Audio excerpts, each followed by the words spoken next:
Hello दोस्तों। Good morning. कैसे हो आप लोग? आई होप आप लोग सब अच्छे हो गए। आज जो हम लोग एक नया प्रोविजन डिस्कस करने जा रहे हैं वो है नया जो प्रोविजन आया है 1 जुलाई 2021 में, सेक्शन नंबर 194 क्यू।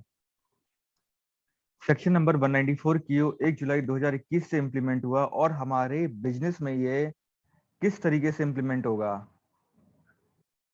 वो एक बार हम आज देखेंगे। चलिए देखते हैं ये सेक्शन किस पे आया, पहले ये चेक करते हैं। इसका मैं एक बार को हिस्ट्री बता दूं। पहले एक सेक्शन 1 अक्टूबर 2020 में आया था, सेक्शन नंबर 2061H। ये सेक्शन क्या बोलता था? अगर आप कोई गुड्स सेल कर रहे हो और अगर आपका टर्नओवर पिछले साल में 10 करोड़ से ऊपर है, अगर आप कोई गुड्स सेल कर रहे हो और आपका टर्नओवर पिछले साल में 10 करोड़ से ऊपर है और अभी जो आप गुड्स सेल कर रहे हो उसकी वैल्यू या पूरे साल भर में उस कस्टमर से एग्रीगेट वैल्यू 50 लाख से ऊपर है या 50 लाख से ऊपर आपको रिसीव होनी है, तो आपको उतने अमाउंट पे 0.1% के रेट से टीसीएस कलेक्ट करना होता था। ये प्रोविजन 1 अक्टूबर 2 पिछले साल 1 अक्टूबर में आया था। अब ये प्रोविजन एज इट इज थोड़ा सा चेंज होके अभी 1 जुलाई 2021 में एज अ टीडीएस एप्लीकेबल हुआ। ये देखते हैं ये कैसे हुआ। अगर मान लीजिए आपका टर्नओवर, अगर आपका टर्नओवर फाइनेंशियल ईयर 2021 में, अगर आपका टर्नओवर फाइनेंशियल ईयर 2021 में 10 सीआर से ऊपर है एंड एंड आप जो आपके वेंडर है उसके साथ अगर आपका ट्रांजेक्शन 50 लाख से ऊपर हो रहा है, तो आपको जितना अमाउंट 50 लाख से ऊपर है उतने अमाउंट पे 0.1% के रेट से टीडीएस डिडक्ट करना होगा। लेट सपोज मैं एक पर्सन हूं और एक सामने वाला पर्सन है रमेश। अगर मेरा टर्नओवर पिछले साल 10 करोड़ से ऊपर है और अगर मैं रमेश के साथ 50 लाख से ऊपर की ट्रांजेक्शन कर रहा हूं या 50 लाख से ऊपर की गुड्स परचेज कर रहा हूं, तो मेरे को जितना अमाउंट 50 लाख से ऊपर होगा उतने अमाउंट पे 0.1% के रेट से टीडीएस डिडक्ट करना होगा। मैं अगर 60 लाख की गुड्स परचेज करूंगा तो मेरे को 10 लाख पे करना पड़ेगा। अगर मैं 70 लाख की करूंगा तो मेरे को 20 लाख पे करना पड़ेगा।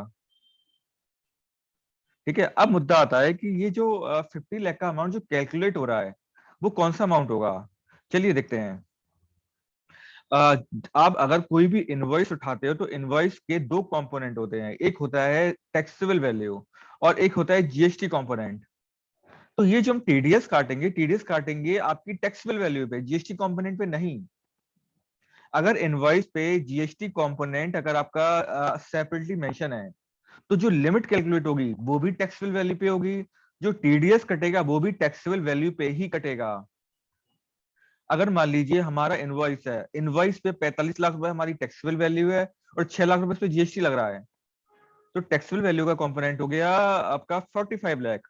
सो TDS shall be applicable on 45 lakh अगर एग्रीगेट वैल्यू पहले 50 लाख से ऊपर है। और अगर सिंगल ट्रांजेक्शन है, ये ओनली मैं बोल रहा हूँ कि केवल मैंने गुड्स परचेज करी है, उसकी वैल्यू 45 लाख टैक्सेबल वैल्यू है और जीएसटी लगा के भाई क्या लाख हो रहा है, देन हमें टीडीएस काटने की रिक्वायरमेंट नहीं है, क्योंकि 50 लाख की जो थ्रेशोल्ड लिमिट देखी जाएगी वो एग्रीगेट होगा टैक्सेबल वैल्यू का, नॉट इनवॉइस वैल्यू का। ये इंपॉर्टेंट अमेंडमेंट है। चलिए इसकी एक बार हम दो एग्जाम्पल लेते हैं कि इसको हम कैसे अप्लाई करेंगे। अगर मैं हूं, मेरा टर्नओवर पिछली बार 8 करोड़ रुपए 8 सीआर था, 8 करोड़, और इस बार मैं किसी भी अपने वेंडर के साथ मैंने 60 लाख का ट्रांजेक्शन किया।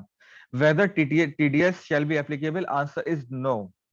TDS shall not be applicable क्योंकि मेरी पिछली बार का टर्नओवर था 8 सीआर और यहाँ की जो मिनिमम थ्रेशोल्ड है वो है 10 सीआर की। चलिए पिछले साल मेरा टर्नओवर 12 करोड़ था, 12 सीआर, और इस बार मैंने किसी भी वेंडर से, let suppose X Y Z से मैंने 45 या 40 लाख का ट्रांजेक्शन किया। टीडीएस एप्लीकेबल होगा, answer is no. TDS shall not be applicable क्योंकि इसके लिए पहली कंडीशन ये है कि आपके किसी भी वेंडर के साथ ट्रांजेक्शन 50 लाख से ऊपर होना चाहिए during the current year in an aggregate और सिंगल ट्रांजेक्शन। अभी हम जो लिमिट है वो लिमिट कैसे कैलकुलेट करेंगे एक बार ये देखते हैं। देखिए ये प्रोविजन 1 जुलाई 2021 से आया।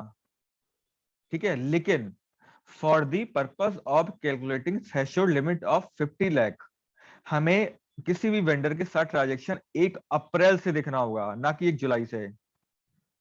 अगर हमारा किसी भी वेंडर के साथ ट्रांजेक्शन 1 अप्रैल से लेके 30 जून तक 50 लाख से ऊपर हो चुका है, तो 30 जून के ऊपर जितना भी अमाउंट होगा उस सारे के सारे अमाउंट पे हमें टीडीएस कलेक्ट करना होगा, हमें 50 लाख की एग्जेम्पशन नहीं मिलेगी। तो जो लिमिट कैलकुलेट होगी वो 1 अप्रैल से होगी, 1 अप्रैल से, नॉट 1 जुलाई से। ओके, देखिए अब आप क्या करेंगे, सामने वाले पर्सन का टीडीएस काटेंगे, उसका पैन नंबर लेंगे और उसके अकाउंट में पैन नंबर के थ्रू जमा करा देंगे, टीडीएस डिपॉजिट करा देंगे और रिटर्न फाइल कर देंगे, उसको टीडीएस का क्रेडिट दे देंगे। बट अगर सामने वाला आपको पैन नंबर नहीं देता है तो जो रेट होगी हमारी वो होगी 5%, नॉट 0.1%। आपको 5% के रेट से टीडीएस डिडक्ट करना होगा। अब इसका ये प्रोविजन सिंपल है, बट जब ये प्रोविजन 2061H के साथ आता है तो थोड़ी सी हमें दिमाग लगाने की जरूरत पड़ जाती है। एक बार इसका बैकग्राउंड समझते हैं। देखिए, 1 अक्टूबर 2020 में सेक्शन नंबर 2061H अप्लाई हुआ।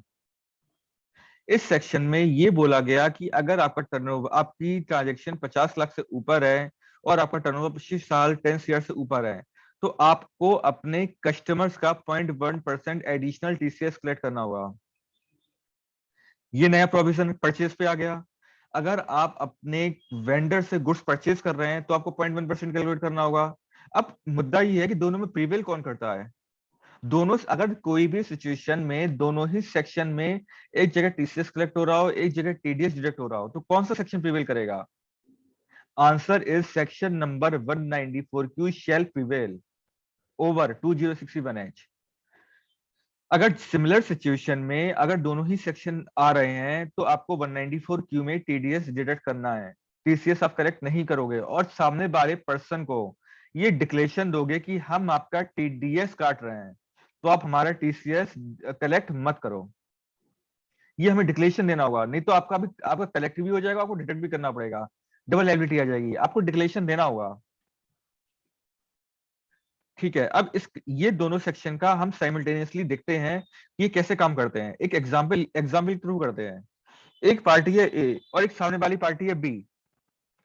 हमारी पार्टी है ए, एक पार्टी है बी। ए का टर्नओवर पिछले साल 10 करोड़ से ऊपर था और बी का टर्नओवर भी पिछले साल 10 करोड़ से ऊपर था। आप देखिए, और उन दोनों के बीच में 50 लाख से ऊपर की ट्रांजेक्शन हो रही है।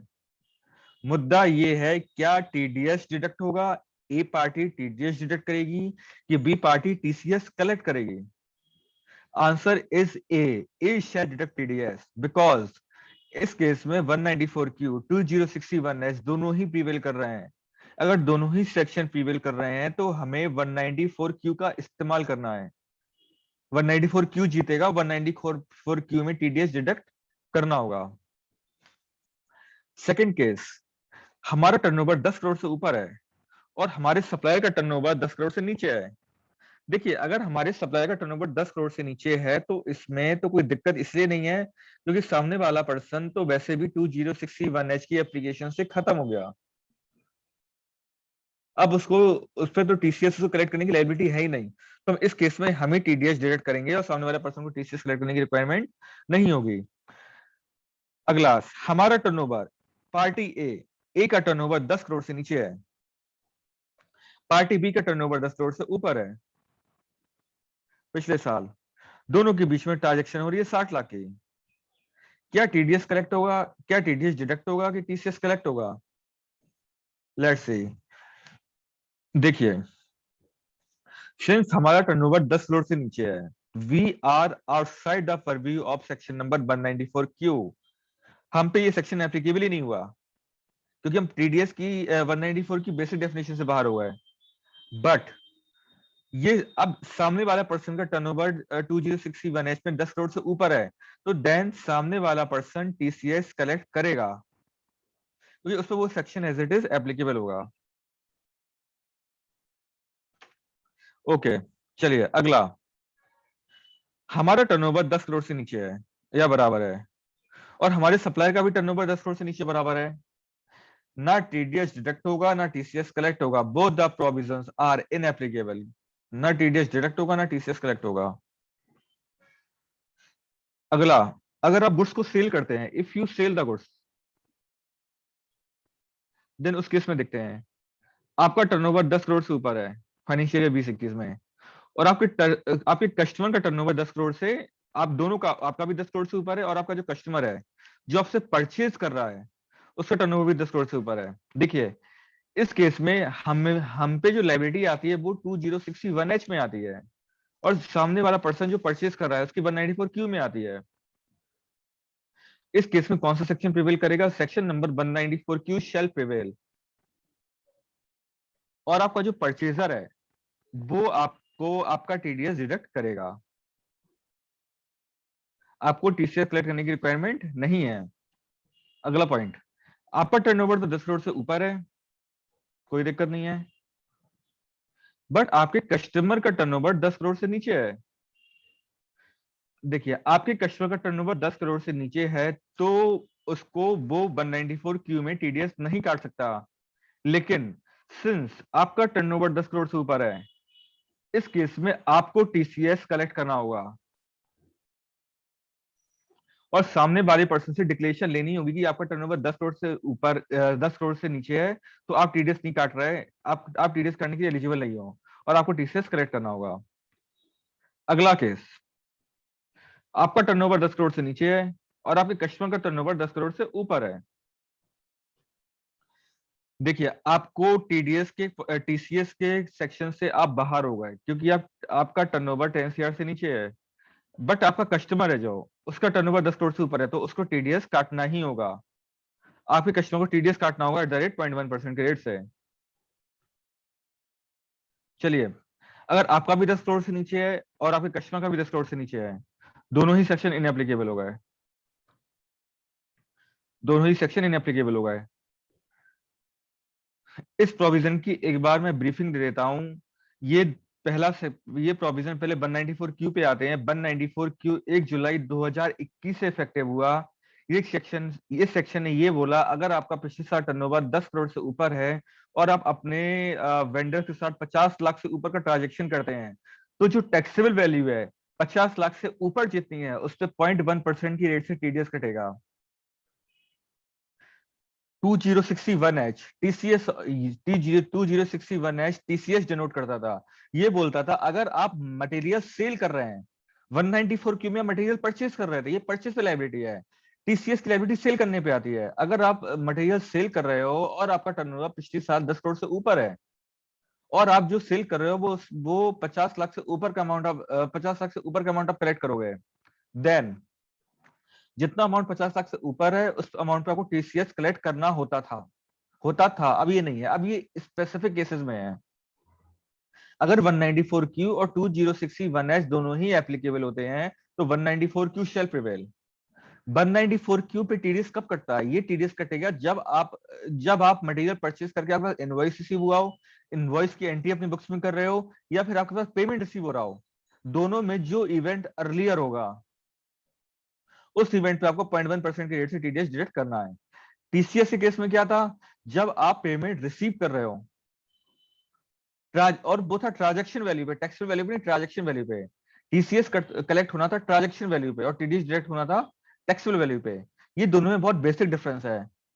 तो आपको कभी भी कोई ट्रांजैक्शन आती है तो then you will have to understand whether you are eligible to deduct TDS, और जो सामने वाला पर्सन है क्या वो टीसीएस कलेक्ट करेगा, क्या आप टीडीएस डिडक्ट करोगे, ये आपको एक बार समझना जरूरी है।